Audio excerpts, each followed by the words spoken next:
بسم اللہ الرحمن الرحیم۔ ان ایکیوکل کا مطلب ہے غیر متضاد یا جس میں کوئی شک نہ ہو۔ An unequivocal opinion was expressed to defend the country's national interest. ملک کے قومی مفادات کے دفاع کے لیے غیر متضاد رائے کا اظہار کیا گیا۔ یا جیسے ہم کہتے ہیں سارا ان ایکیوکلی ڈینائڈ دا ایلیگیشنز۔ سارا نے واضح طور پر الزامات کی تردید کی، یعنی ایسی تردید کی جو بالکل واضح ہے اور اس میں کسی شک و شبہ کی گنجائش نہیں ہے۔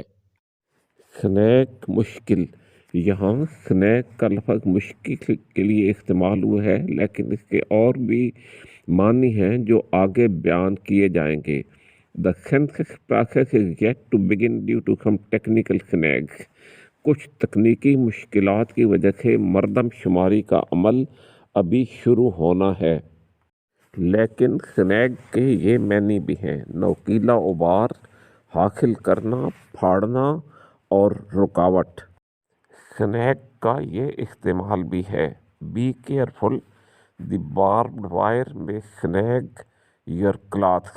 محتاط رہیں، نوکیلی باڑ آپ کے کپڑے پھاڑ سکتی ہے۔ سنیگ کا ایک استعمال یہ بھی ہے: Essen was successful to snag the contract.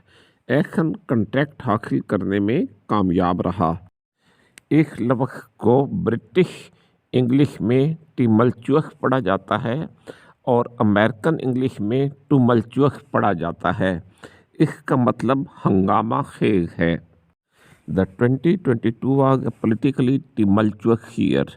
2022 سیاسی طور پر ایک ہنگامہ خیز سال تھا۔ آپ نے ہائیبرڈ کا لفظ اکثر سنا ہوگا۔ اس کا مطلب یہ ہے کہ مخلوط النسل، یعنی کوئی چیز جو بالکل ایک یا پیور نہ ہو، اس میں دو چیزیں شامل ہوں۔ جیسے we had a hybrid system of government in our country، کہ ہمارے ملک میں حکومت کا ایک ہائیبرڈ انتظام تھا، یعنی اس میں نہ تو مکمل جمہوریت تھی اور نہ مکمل آمریت تھی۔ وہ کاریں جن میں پیٹرول اور بیٹری کا استعمال ہوتا ہے، یعنی دونوں پر باری باری چلتی ہیں، ان کو ہائیبرڈ کار کہا جاتا ہے۔ اسی طرح میول یا خچر بھی ایک ہائیبرڈ جانور ہے جو گدھے اور گھوڑے کے ملاپ سے پیدا ہوتا ہے۔ Please subscribe my channel Pakistan English Urdu learning academy. اس میں آپ کو آسان طریقے سے انگلش کو سمجھنے میں مدد کی جائے گی۔